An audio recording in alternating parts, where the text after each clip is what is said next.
Hello, it is April 11th, 2022. This is As the World Burns. I'm your host, Randall Burns. Today's topic is autonomy, caregiving, and microEVs, with emphasis on the Arcimoto Platform 2 MLM as an example microEV.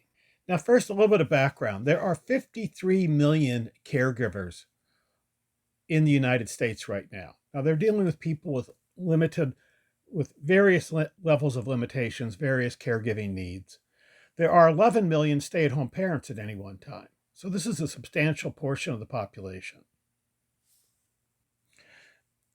Platform 2 with autonomy, very limited autonomy, enables caregivers to combine exercise with caregiving. It enables them to provide guided exercise to the extent of the capability of the care recipient. And there's real potential here, right? Especially if you combine features like Tesla has demonstrated with their convoy capability. This is not obviously for release 1, but collecting the database ASAP enables Arcimoto or another company to build a moat for future release. Now, this is a fundamental change to our concept of multi-passenger transportation. This is a joke that Mark posted for April Fool's Day on the Arcimoto SUV. My basic concept is to do this with a variety of one passenger per vehicle, Platform 2 vehicles, with some fancy software and sensors and neural nets in place. My concept is that a parent with 3 to 5 children plus their aged parent could go on a shopping excursion, carry back a big load of groceries in a Platform 2 flatbed cargo carrier. Grandma could ride in her wheelchair-capable bike, which would be a lot better engineered than the one in the photo. Link to my video on this is included in the description. Now, it is clear that NVIDIA is licensing people to do various levels of limited autonomy with their hardware platform and the software libraries that they provide. I'm not sure if that's a better option or if Tesla would. I have not done a detailed evaluation hands-on with either one. I have worked in this area. I have some idea of what's involved in training a neural net, and more importantly, with managing the data. There seem to be a variety of vendors involved in the software portion of the database collection. The actual hardware chips involved in this seem to be either Tesla or NVIDIA from what I've gathered. But I'm sure there's some other vendors in there. I've not done an exhaustive survey yet. I did link to a video that compares NVIDIA and Tesla's hardware in this regard. But I think this is what makes the Platform 2 an alternative to a SUV or a minivan. And I have hesitations about what I know about the safety of minivans for the passengers and SUVs for pedestrians, cyclists, and other motorists. Now, if you go with a Platform 2 solution, I think you can get in for between half and a third of the price of a SUV solution. And one big advantage is you have on-demand depreciation. You really don't have to, if you only need one person, then you use one vehicle. If you need 7 people, then you use 7 vehicles. So you only use the amount of depreciation at any given time and the amount of fuel at any given time as you have passengers. And so that's a huge cost savings, I think, per mile. And so I think that you're looking at a huge cost savings over the lifetime of the vehicles. But I wouldn't underestimate the value of brand imprinting on this one. I mean, my daughter, for example, grew up with Subarus. And when she got old enough to buy her own car, sure enough, she bought a Subaru because that's what she grew up with happy memories of. The only EV that has a story for longer trips, may be like the Model X, Model Y Tesla. But that's a pretty high-end solution and is a long ways from being mainstream.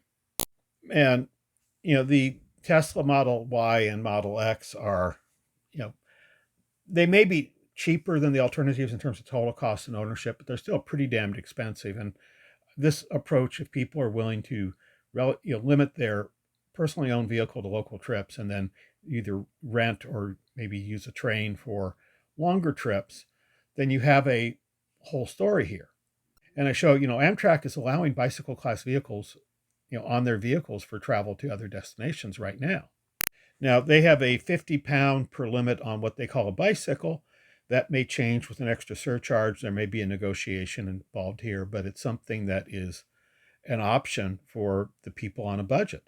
And it takes them from using unreliable used vehicles to something that is shiny and new and reliable, and actually within the budget of the real world.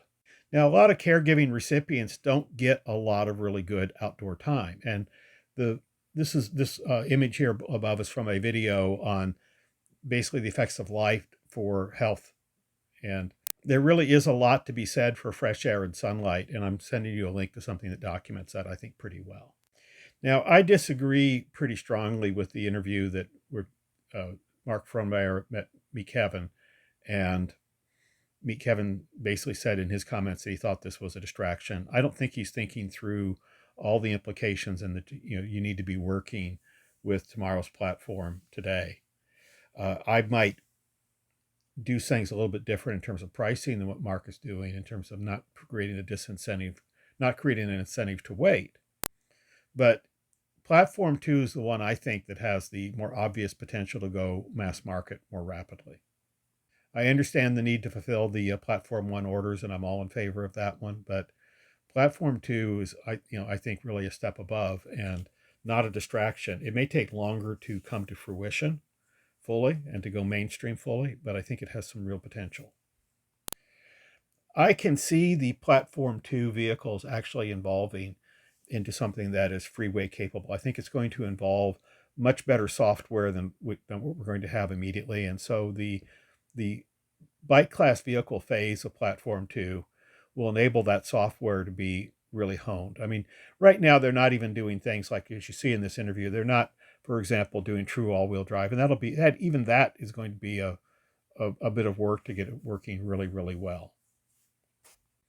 And when you're talking the autonomy, again, it's going to be its own problem. It's going to be a lot easier to get this working in bicycle class vehicles and in things like convoy mode than taking it to the next step. And I think I've worked in this area. That my rule of thumb there is the first 99% is relatively easy in terms of the functionality in a neural net. That less 1% can be indescribably difficult.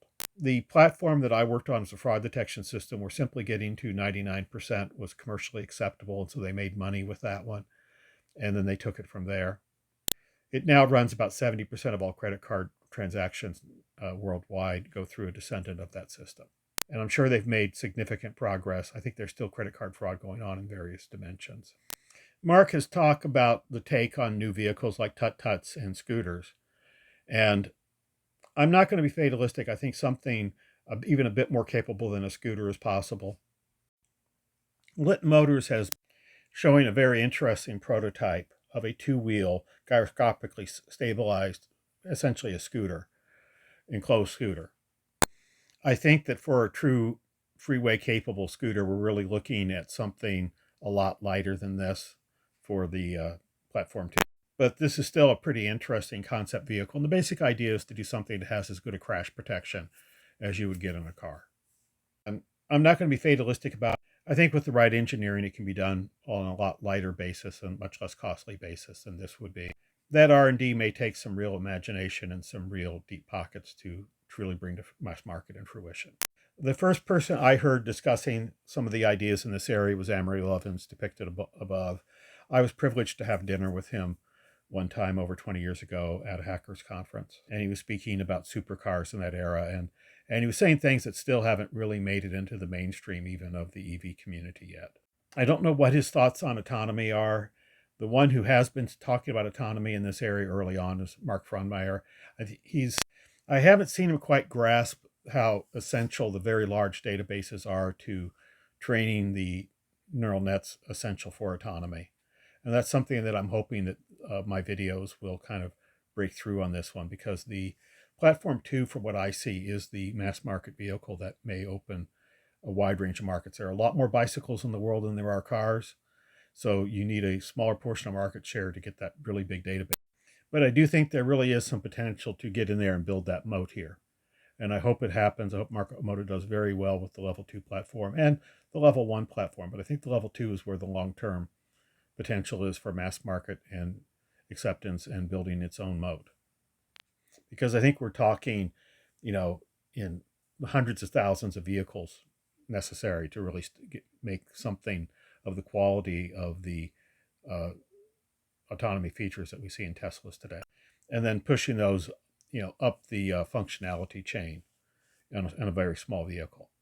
This is Randall Burns signing off. Thank you for joining me. Please do hit the like button. Please do hit the subscribe.